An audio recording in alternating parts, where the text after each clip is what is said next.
Si l'on regarde cette bougie, il est difficile de dire depuis quand elle brûle. En fait, on ne sait à quel moment elle a été allumée. On ne sait pas non plus quelle était sa taille au départ. Si elle se consumait régulièrement, si on l'a éteinte et rallumée. C'est donc pour cette raison que l'on ne peut pas dire en l'observant maintenant depuis combien de temps elle brûle.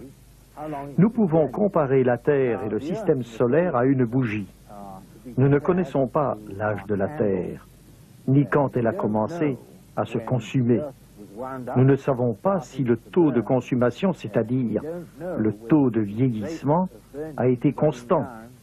Et comme nous ne savons pas ces choses, personne n'en a été témoin pour nous le raconter, il est très difficile de trouver une méthode qui donnera véritablement et correctement l'âge de la Terre.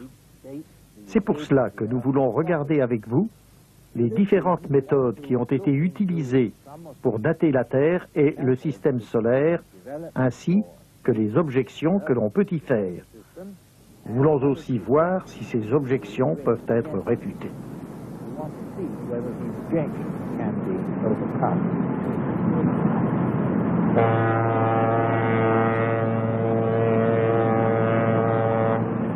Voici un paysage typiquement hollandais.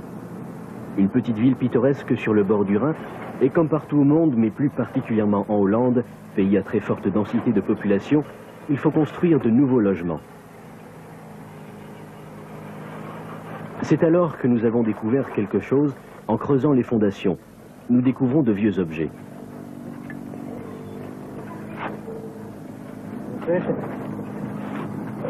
Ceux-ci sont ramassés avec soin, et la première question qui se pose est la suivante. Quel âge ont ces objets? Avons-nous découvert un ancien camp romain ou encore un village médiéval?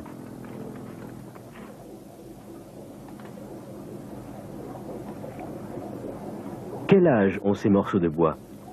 C'est le laboratoire spécialisé pour la datation à l'université de Groningen qui s'occupera de cela. Ils utiliseront d'ailleurs la méthode de datation au carbone 14, aussi appelée méthode au radiocarbone. Prix Nobel et inventeur de ce procédé, le professeur Willard Libby, qui est évolutionniste, nous explique cette méthode.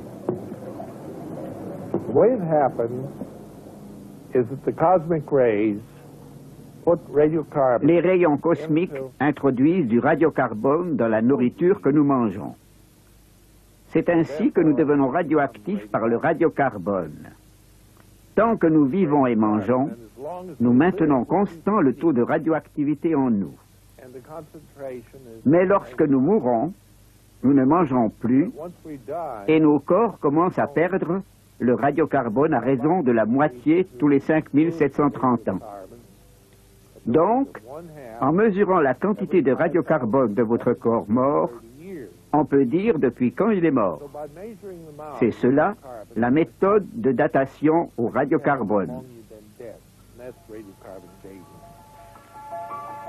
Cela est vrai non seulement pour les êtres humains, mais aussi pour tout ce qui est vivant. Regardez par exemple ces belles gazelles. Aussi longtemps qu'elles vivent, le carbone 14 et le carbone 12 entrent et sortent de leur corps. Le taux de carbone 14 et le carbone 12 à l'intérieur et à l'extérieur de leur corps est le même. Mais lorsque l'animal meurt, il s'arrête de manger.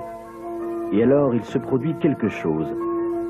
Pendant très longtemps et graduellement, le carbone 14 se décompose, se transforme en azote-nitrogène et quitte le corps. Après 5730 années, il ne reste que la moitié du carbone 14 d'origine. C'est pour cela que nous disons qu'une demi-vie de carbone 14 est égale à 5730 années.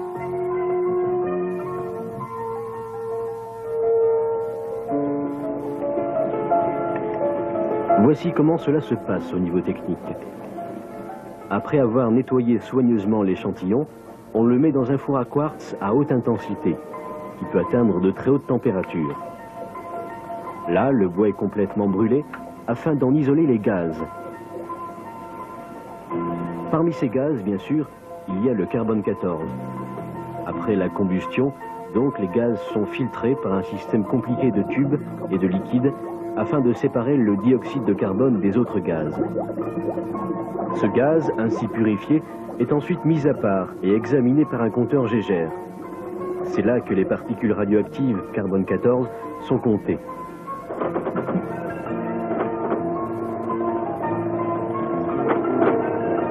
Ensuite, un ordinateur calcule l'âge de l'échantillon. Au fait, notre échantillon en question s'est révélé provenir d'un ancien camp romain de 200 ans avant Jésus-Christ. Partout dans le monde, les archéologues ont utilisé le carbone 14 afin de déterminer l'âge approximatif de leur découverte. Le carbone 14 est une méthode très pratique pour les travaux archéologiques, surtout si les restes ne sont pas très anciens. L'expérience a montré que la méthode du carbone 14 est loin d'être parfaite. Il y a des variables très importantes qui ne sont pas encore compréhensibles. Malheureusement, cette méthode donne quelquefois des résultats inexacts.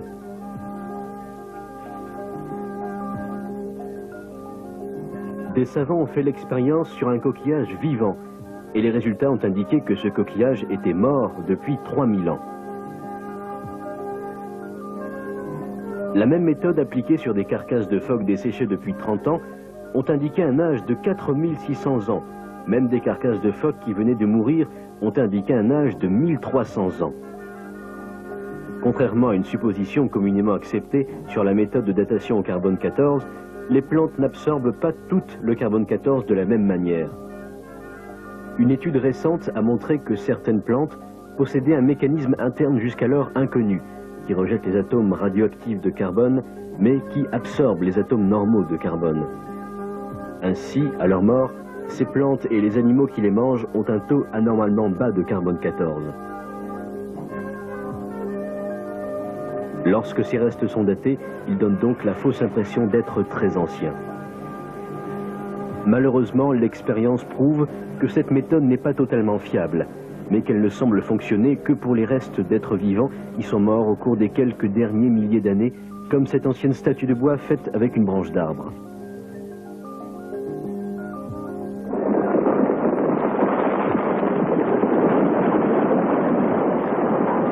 Quelle méthode les évolutionnistes utilisent-ils pour essayer de dater les minéraux et pierres qu'ils supposent avoir des millions ou même des milliards d'années?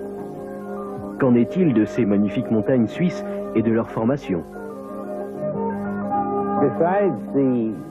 Mis à part la méthode de datation au carbone 14, il existe bien sûr d'autres méthodes de datation par la radioactivité. On peut utiliser la méthode du carbone 14 qui se décompose en du nitrogène 14. On peut utiliser la méthode du potassium-argon où le potassium se décompose en argon. Et on peut aussi utiliser la méthode à l'uranium-plomb. Ce sont là les trois méthodes principales de datation radioactive.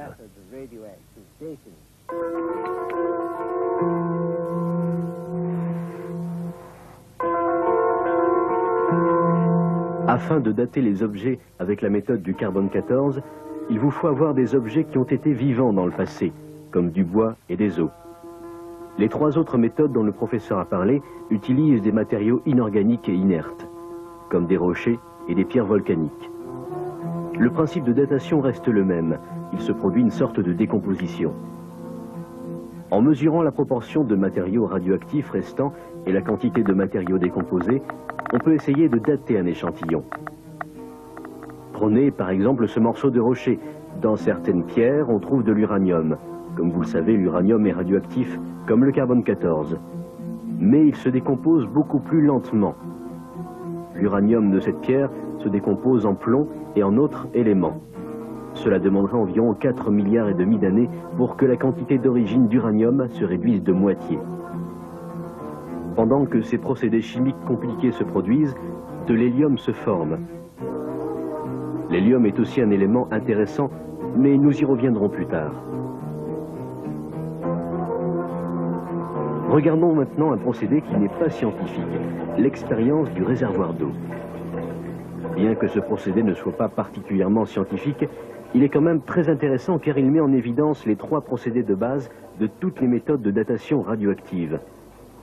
L'eau s'écoule d'un réservoir à l'autre à une certaine vitesse. On penserait qu'en mesurant le niveau d'eau dans chacun des réservoirs, Et en comparant, on pourrait déterminer exactement depuis quand l'eau coule, tout particulièrement si on connaît la vitesse d'écoulement de l'eau.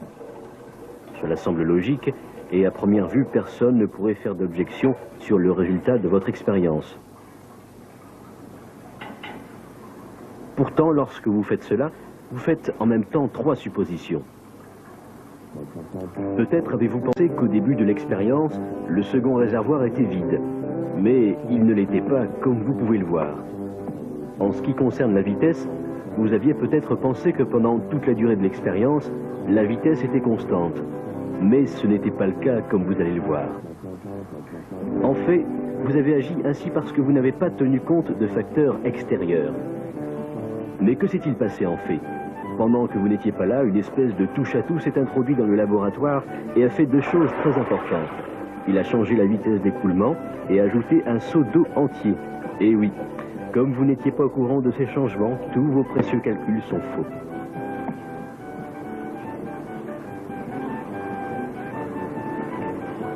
La vitesse présente d'écoulement est plus lente que vous ne le pensiez. Le second réservoir était déjà à moitié plein et ce touche-à-tout a non seulement changé la vitesse d'écoulement, mais a aussi ajouté un seau d'eau.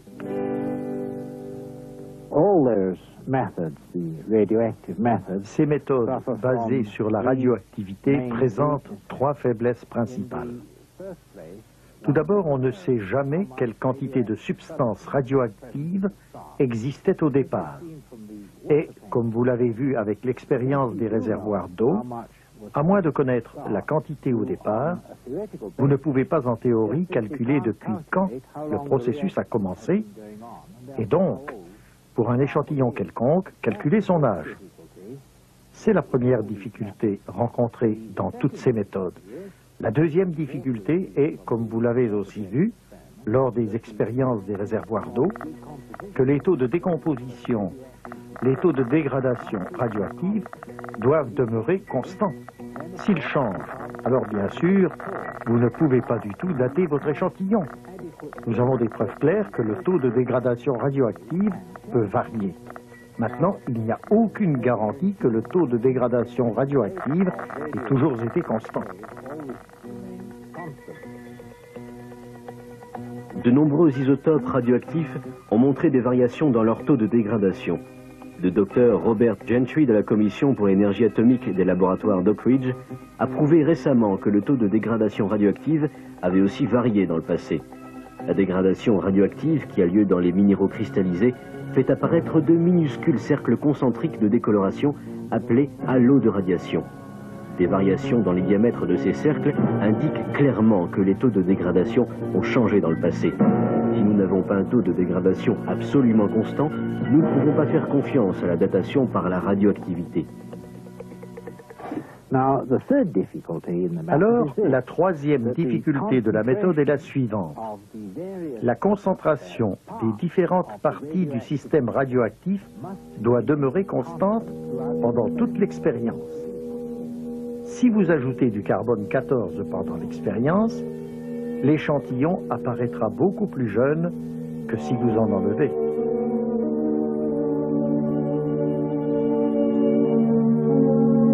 Tous ces éléments tendent à prouver que ces méthodes de datation radioactive ne sont pas fiables. Mais il existe d'autres méthodes de datation qui ne dépendent pas de la décomposition radioactive.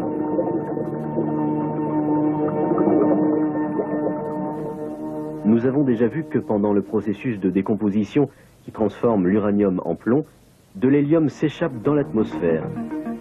Le docteur Melvin Cook de Salt Lake City, nominé pour le prix Nobel, étudie ce gaz, l'hélium. L'hélium est quelque chose de très intéressant. Il est présent dans l'atmosphère à la quantité de 1 million de milliards de grammes. Cependant, cette quantité est faible si on la compare à la quantité qui serait dans l'atmosphère si tout l'hélium qui est généré dans la Terre et qui sort de l'écorce terrestre devait s'accumuler dans l'atmosphère et si la Terre était aussi âgée que les évolutionnistes le disent.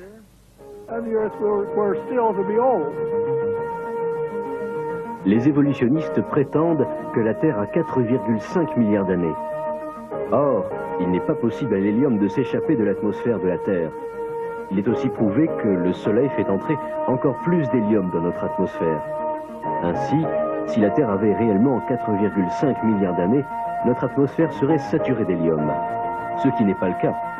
La quantité d'hélium que nous mesurons ne représente qu'une fraction de ce que les évolutionnistes pensaient qu'il y aurait.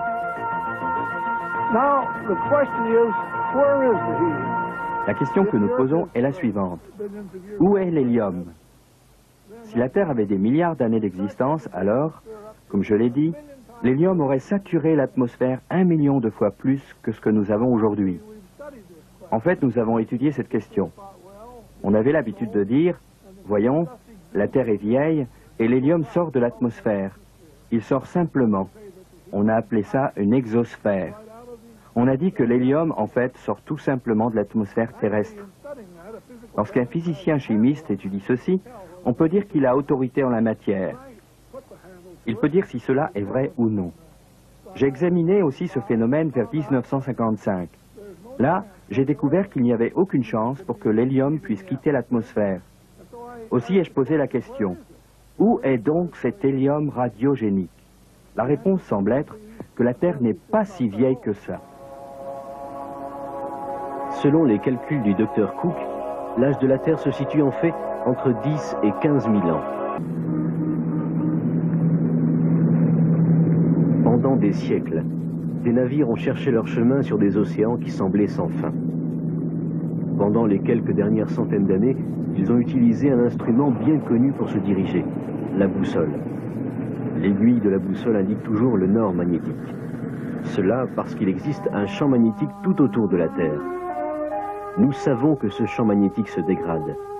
Tous les 1400 ans, sa force est réduite de moitié. Aussi, lorsque nous remontons de 1400 ans dans l'histoire, le champ magnétique était 2 fois plus fort qu'aujourd'hui. Il y a 1400 ans avant cela encore, le champ magnétique était 4 fois plus fort qu'aujourd'hui, etc., etc. Le professeur Thomas Barnes, physicien de l'université de El Paso, conclut.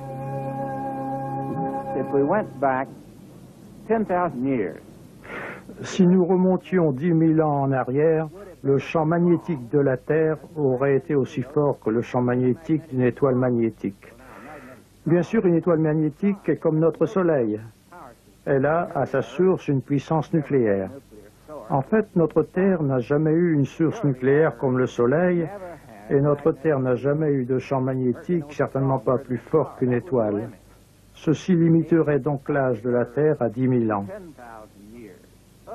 D'autres facteurs physiques indiqueraient d'autres possibilités d'âge, mais la science pourrait tout à fait déclarer les plus grandes preuves de physique à l'appui, le genre de physique avec laquelle nous construisons des instruments, des radars, des systèmes de communication. Ce même type de physique nous dirait que le champ magnétique de la Terre ne peut pas avoir plus que, dirons-nous, 6 à 15 000 ans. Nous avons examiné différentes méthodes de datation. Certaines de nos méthodes de datation ont indiqué un âge très avancé de la Terre, et d'autres méthodes ont indiqué un âge très jeune. Mais les deux types de méthodes de datation rencontrent la même difficulté, et aucune d'elles n'est concluante. Il y a quelques années, une nouvelle méthode de datation a été mise au point, basée sur la radioactivité, et appelée la méthode du halo de Robert Gentry. Et cette méthode aussi, contrairement aux autres méthodes, indique que la Terre est assez jeune. Aussi avons-nous une preuve scientifique qui soutient le point de vue biblique, affirmant que la Terre est très jeune. En fait, si cela est confirmé, nous ne voulons pas être intolérants là-dessus, si cela est confirmé, les longues périodes de temps qui sont absolument nécessaires pour l'évolution n'existent tout simplement pas. Et si elles n'existent pas, alors bien sûr, tout le concept d'évolution est remis en cause. L'évolution, ne pouvant admettre un homme créé en une courte période, imagine donc des temps très anciens. Or, la Bible enseigne au contraire que la Terre est jeune. Puisqu'elle est jeune, il nous faut absolument reconnaître qu'il y a eu création de la part d'un Dieu éternel qui a fait ce qu'il fallait pour tout créer comme nous le voyons aujourd'hui. Le professeur Boudreau, qui enseigne la chimie inorganique et physique dans une université de la Nouvelle-Orléans, en Louisiane, a approfondi ce sujet et devrait pouvoir nous éclairer. Professeur Boudreau, un peu plus haut dans ce film, nous avons appris que les strates et les fossiles des roches sédimentaires ne donnent aucune indication sur l'âge de ces roches. Y aurait-il d'autres méthodes, telles que la datation au carbone 14, qui pourraient déterminer l'âge des fossiles et des roches? Il faut d'abord être clair au sujet du carbone 14, qui est une forme radioactive instable de l'élément carbone qui se trouve dans toute matière vivante. Un organisme vivant absorbe et rejette pendant sa vie du carbone, dont une petite partie est du carbone 14.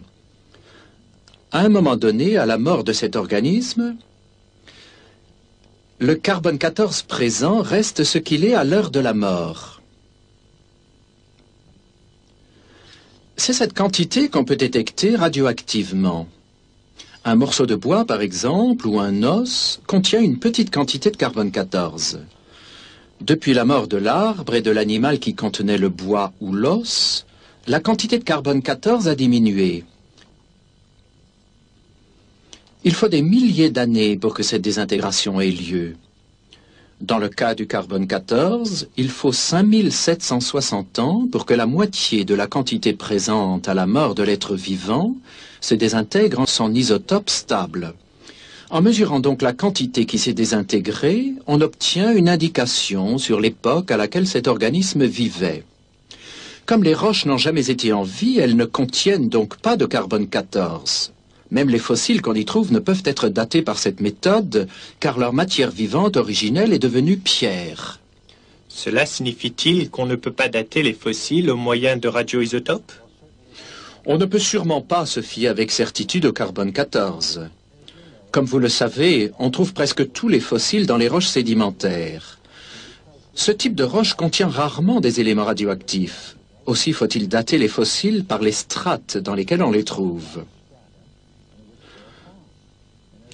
Or, nous savons à présent que des expériences très récentes montrent que les strates des roches ne donnent aucune indication sur l'âge. D'autres types de roches, telles que les cristallines, qui ne contiennent pas de fossiles, et la lave, renferment parfois des éléments radioactifs. On utilise ces isotopes pour les dater. Pourriez-vous expliquer simplement comment on date une roche avec un isotope radioactif? Oui, prenons un élément radioactif tel que l'uranium. Cet élément se désintègre très lentement en élément non radioactif, le plomb. On peut mesurer en laboratoire le taux de désintégration. En comparant donc ce qui reste d'uranium dans la roche avec la quantité de plomb formée par désintégration et en connaissant le taux de désintégration, on peut calculer le temps nécessaire à la formation du plomb. Si donc la moitié de l'uranium s'est désintégrée en plomb, en connaissant le temps nécessaire à l'uranium pour se transformer en plomb, on peut déterminer l'âge de la roche. C'est du moins la théorie. Pourquoi dites-vous théorie? Si c'est un procédé qu'on peut observer et mesurer, c'est donc un fait scientifique. Pas du tout. Regardez un peu ce diagramme. Vous voyez un certain nombre de particules d'uranium colorées en orange et quelques particules de plomb colorées en bleu. Ici, nous devons envisager trois hypothèses principales. La première, que toutes les particules de plomb étaient à l'origine des particules d'uranium. Mais il n'y a aucune raison de croire qu'il n'y avait pas déjà quelques particules de plomb dans la roche à sa formation. Car il existe dans les roches beaucoup de plomb naturel qui ne provient pas de l'uranium. Vraiment? Oui, prenons le cas extrême inverse. Si à l'origine cette roche contenait de l'uranium radioactif et pas de plomb, alors le plomb qui apparaîtrait par désintégration de l'uranium permettrait une mesure assez exacte de l'âge de la roche. Mais il faut admettre un cas plus vraisemblable, c'est qu'il y avait un peu de plomb lors de la formation de la roche, aussi son âge est-il moindre que celui qu'on mesure. Il y a aussi le problème des fuites dues à la solubilité. Cela peut-il arriver? Bien sûr. Les sels d'uranium et d'autres éléments radioactifs sont parfaitement capables de se dissoudre dans l'eau et quittent donc l'échantillon.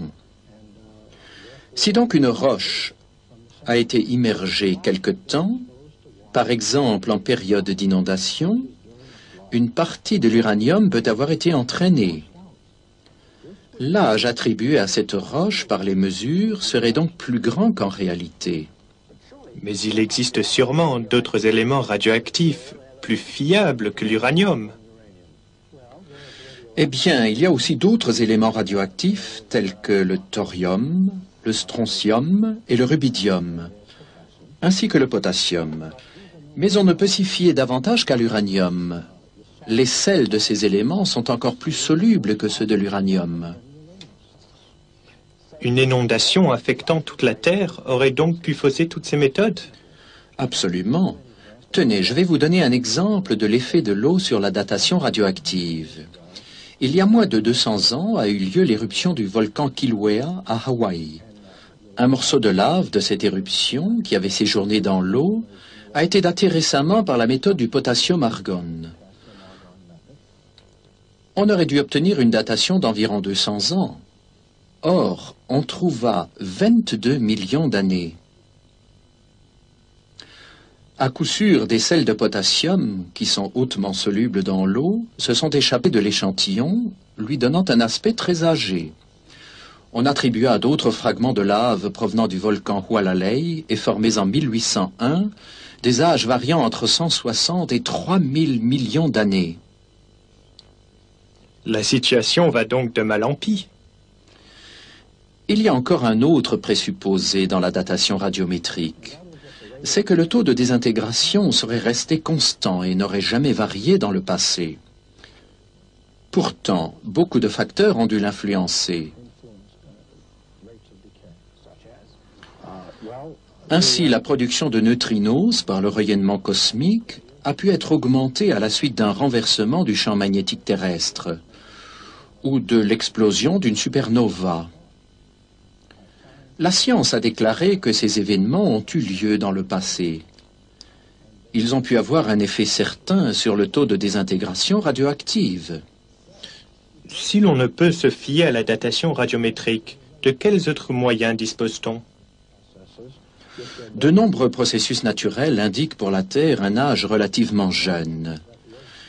Si par exemple la diminution du champ magnétique terrestre avec le temps s'avère un fait clairement établi, cela tendrait à prouver que la Terre est jeune plutôt que vieille. Une dernière question, professeur. À votre avis, à quand remonterait environ le Big Bang? L'hypothèse du Big Bang a été formulée pour soutenir la théorie de l'évolution. Sans théorie de l'évolution, pas de Big Bang.